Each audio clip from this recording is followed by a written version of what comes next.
Listing agents, have you ever considered getting an appraisal prior to listing the home? In this video, we're going to talk about what it means when you are pulling comps on a listing and you're feeling very uncertain. You're feeling a little unsure about the comps that you've pulled, and maybe this is just a unique property, so therefore you're struggling a little bit. Don't think that it's a bad idea to get an appraisal, or maybe two, because appraisals are an opinion of value.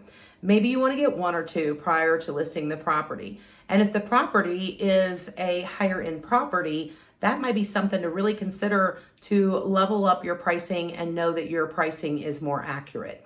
And I say more than one because sometimes there's a property that maybe it has a house or interstate frontage, maybe the house is old, maybe it's large, maybe there's several outbuildings and fencing, maybe the infrastructure is a little bit bulkier, right?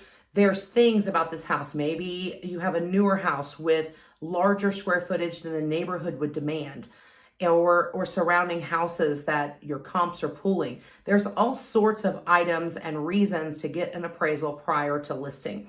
And so let's go through those. So this can set a data-backed price from day one with an objective baseline. It also removes the emotion out of the price and helps prevent overpricing and being stagnant on the market. It reduces the risk of a low value appraisal later in the listing that will kill the deal. It strengthens the negotiation position, and it gives the agent documentation to defend the listing price.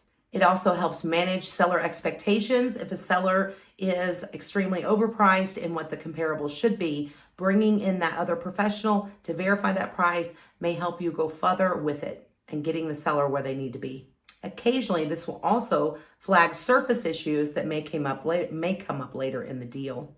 It also helps build seller confidence and trust when true comparables are not available, and will help you strengthen your value with the seller and help the seller trust your value when good comps are not available for the property.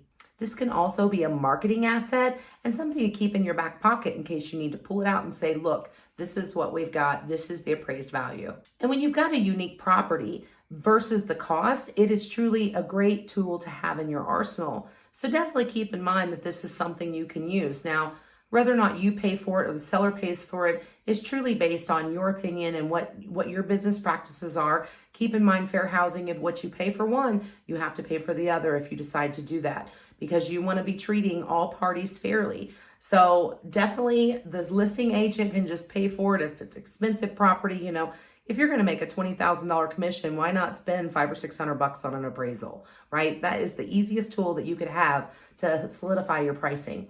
If you feel it's a lower end property and you want the seller to pay for it, maybe those are your guidelines to stay within the fair housing rules. All right, if you got any questions about this, don't hesitate to call, email me, or text 573-245-8774, and this will also be for replay in the WR Agent Kit.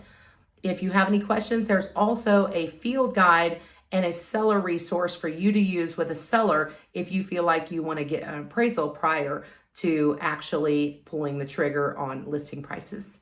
Have a great day. Thank you.